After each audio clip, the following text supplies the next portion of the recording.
हाय, good morning. आज हळदी-कुंकूसाठी आले मी एका विशेष ठिकाणी. तुम्हाला बघायचं आहे मी कुठे आलेले? तर चला घेऊन चलते तुम्हाला पण. तर मी हळदी-कुंकूसाठी आले आहे रायाच्या स्कूलमध्ये, द सांता किड्स स्कूलमध्ये. आज रायाच्या स्कूलमध्ये सर्व मॉम्ससाठी ठेवलेला आहे हळदी-कुंकू समारंभ. जानेवारी महिना आला की संक्रांतीनंतर हळदीकुंकाचे हे समारंभ सुरूच असतात आणि या आहेत माझ्या सगळ्या मैत्रिणी. हळदीकुंकवाच्या निमित्ताने ऐशे मैत्रिणींचे घोळके तुम्हाला नेहमीच दिसत राहतात. महिलांसाठी एक गेट टुगेदर म्हणा किंवा एक फन डे म्हणून आम्ही हळदीकुंकू नेहमीच सेलिब्रेट करत असतो आणि त्यामुळे आमच्या ही रुटीनमध्ये थोडासा चेंज येतो. Junior, senior, nursery, play group मिळून जेवढ्याही मॉम्स जमल्या असतील त्या सगळ्यांचं हळदीकुंकूसाठी स्कूलने छानपैकी असं स्वागत केलेलं आहे. आणि ह्या आहे रायाच्या पाटील मॅडम, ज्या आमचं ब्लॉगमध्ये स्वागत करत आहे आणि त्यांनी केलेलं डेकोरेशनसुद्धा आम्हाला दाखवत आहे. शाळेच्या प्रत्येक कार्यक्रमात मॅडमचा सहभाग हा मोठा असतोच आणि त्यामुळे कार्यक्रमही अतिशय छान असा पार पडतो. तर हे आहे सांता किड्स स्कूलचं हळदीकुंकू. या सगळ्या रायाच्या टीचर्स आहेत आणि त्यांनी छान असं हळदीकुंकूचं आयोजन केलेलं आहे. या निमित्तामुळेच रायाच्या ज्या सगळ्या फ्रेंड्स आहेत त्यांच्या मम्मींची भेट होण्याची आणि ओळख होण्याची संधी भेटते. स्कूलच्या टीचर्सनी आम्हाला हळदीकुंकू देऊन वाणही दिलेले, ज्यामध्ये साडी ठेवण्यासाठी एक मस्त छोटीशी बॅग त्यांनी आमच्यासाठी दिलेली. कारण लेडीजला बॅग्स ह्या पाहिजेच असतात आणि तेही साड्यांसाठी तर पाहिजेच पाहिजे.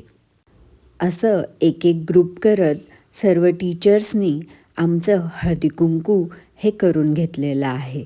आणि मग त्यानंतर आम्हीसुद्धा सगळं टीचर्सला हळदीकुंकू दिलं, कारण मग आम्हालाही तो मोह काही आवरला नाही. मी आणि माझी मैत्रीण अंजली आम्ही दोघींनी सगळ्या टीचरला हळदीकुंकू दिलं आणि तिळगुळ घ्या, गोड गोड बोला असं बोललंसुद्धा. फक्त आमच्याशी गोड बोला आणि मुलांशी जरा स्ट्रिक्टच वागा असं सुद्धा सांगून आमची बरीच मजा मस्ती चालली होती. कारण मुलं आईला जेवढं घाबरत नाही तेवढं टीचर्सला घाबरता हे आपण सगळेच जण बघत असतो. घरात फक्त रायालाच सांभाळणं आमच्यासाठी एवढं अवघड असतं तर विचार करा टीचर्स एवढ्या मुलांना कशा सांभाळता. आणि मग सर्व लेडीजसाठी त्यांनी काही गेम्स पण अरेंज केले होते. पाटील टीचर आम्हाला एक गेम खेळून दाखवत होता जो बांगड्यांशी रिलेटेड होता. स्त्रिया म्हटलं की बांगड्या, साडी पिन, मिरी पिन, त्यानंतर सेफ्टी पिन या नेहमीच लागतात. पण त्या सेफ्टी पिनमध्ये बांगड्या टाकून एका हाताने त्या लावणं हे फार मुश्किलच. हा असा गेम आम्हीसुद्धा खेळलो, पण आमच्यामध्ये विनरही काही होत होत्या. पण गेम पूर्ण करणं आणि त्याची मजा घेणं हेच काहीतरी वेगळं वाटत होतं, कारण त्याच्यामध्ये मजाही तेवढीच येत होती.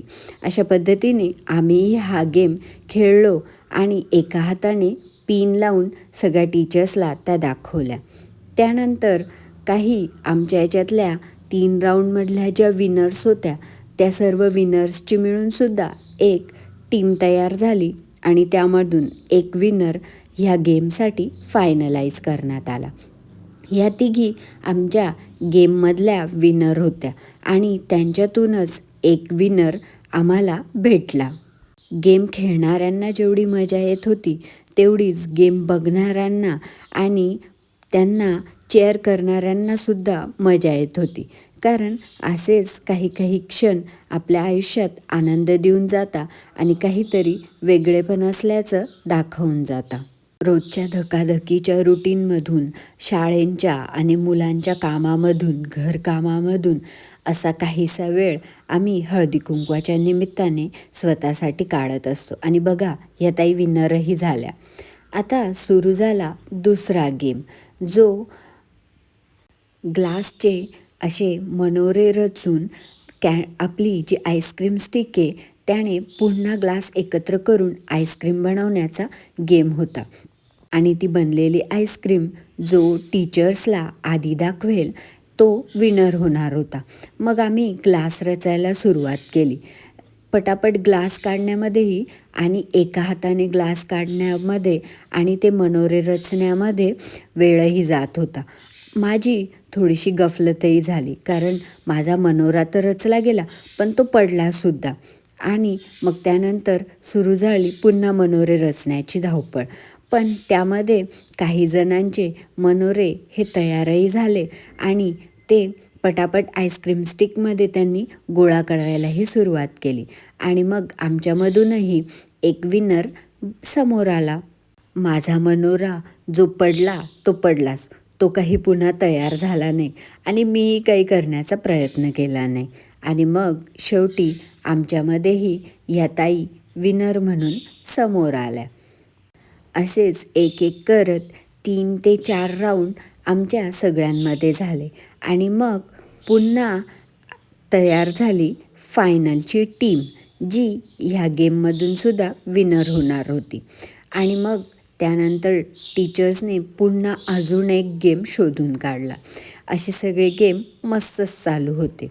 ह्या गेममध्ये एका ट्रेमध्ये डोळे बंद करून बांगडी ठेवली जायची आणि मग हातामध्ये चणे घेऊन ते चणे आपल्याला डोळे बंद केलेल्या स्थितीमध्येच त्या बांगडीमध्ये अंदाजाने टाकायचे. जेवढे चणे तुमच्या बांगडीमध्ये जातील तसे तुम्ही विनर म्हणून डिसाईड होईल.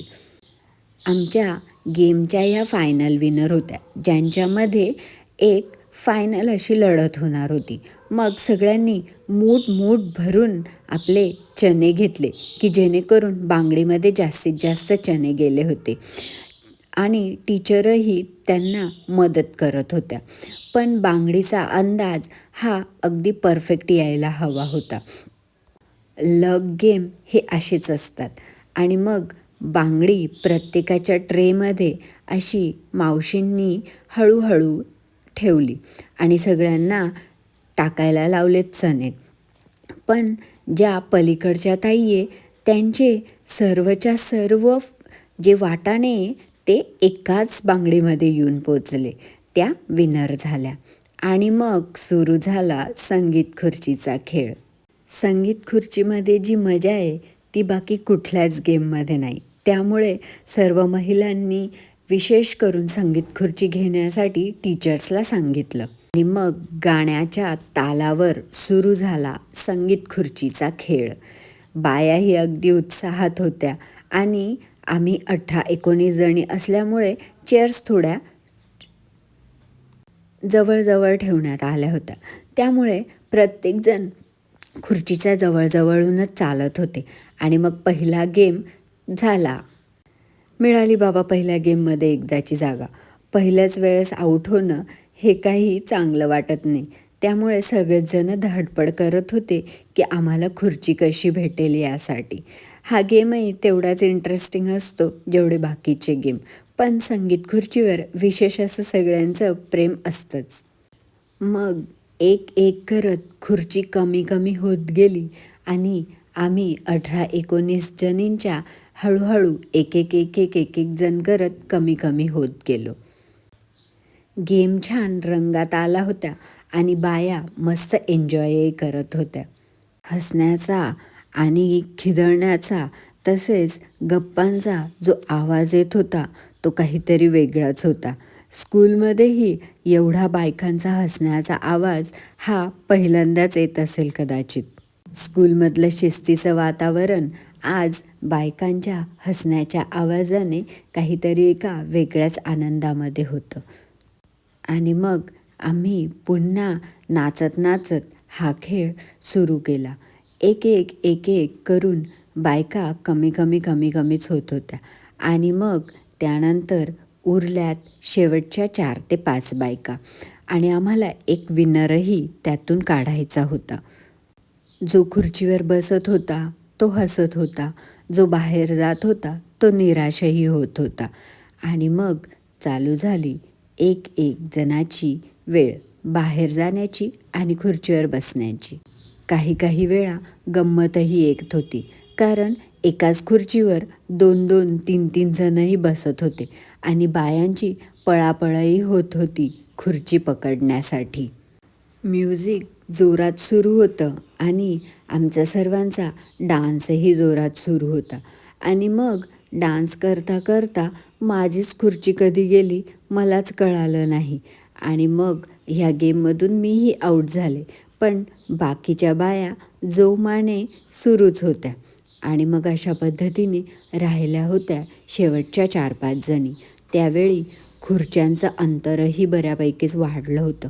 त्यामुळे त्यांनाही पटापट चालत खुर्च्या पकडण्याचा प्रयत्न करावा लागत होता. सगळ्या बाया साड्या आवरून मस्तपैकी खुर्ची पकडण्याचा प्रयत्न करत होत्या. स्कूलच्या छोट्याशा आवारात असा काही कार्यक्रम होईल असा आम्ही अंदाजही व्यक्त केला नव्हता. इतकी छान मॅनेजमेंट स्कूलने केलेली होती. आणि मग असं करत शेवटच्या तिघीच राहिल्या आणि मग मस्त तिघींमध्ये झाली संगीत खुर्ची. आणि मग त्यानंतर विनर अनाऊन्स झाले. एका गेमचे एक विनर झाले आणि ह्या ज्या ताई आहेत त्या आमच्या संगीत खुर्चीच्या विनर ठरल्या. चांदीच्या ताटात हळदी कुंकाच्या राशी, चांदीच्या ताटात हळदी कुंकाच्या राशी. विजय रावांचं नाव घेते हळदी कुंकवाच्या दिवशी. राहुल रावांचं नाव घेते. ऐका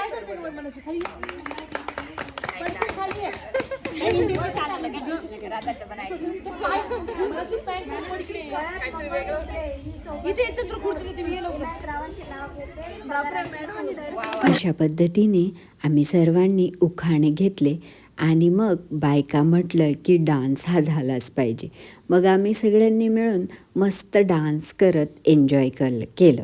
काही स्टुडंटही आलेले होते, तेही मस्त नाचण्यामध्ये बिझी होते. बाया म्हटलं की डान्स हा आलाच पाहिजे. पाटील मॅडम तर विशेष आनंदामध्ये होत्या, कारण डान्स त्यांनाही खूप आवडतो. सगळ्या टीचर्सनी आणि बायकांनी तसेच प्रिन्सिपल मॅमनेही मस्त एन्जॉय केला, कारण डान्स हा सर्वांचाच फेवरेट असा समजला जातो. आणि मग फायनली शकुंतलाबाई या गाण्यावर सर्वांनी पदर घेऊन जो डान्स केला तो काहीतरी वेगळाच होता. असा हा हळदी कुंकवाचा ब्लॉग तुम्हाला आवडलाच असेल तर तुम्ही नक्की लाईक करा, शेअर करा आणि कमेंट करायला विसरू नका. आमचा बायकांचा एन्जॉय कसा वाटला ते सांगायला विसरू नका. ओके, नवनवीन ब्लॉग बघण्यासाठी चॅनलला सबस्क्राईब करा. बाय.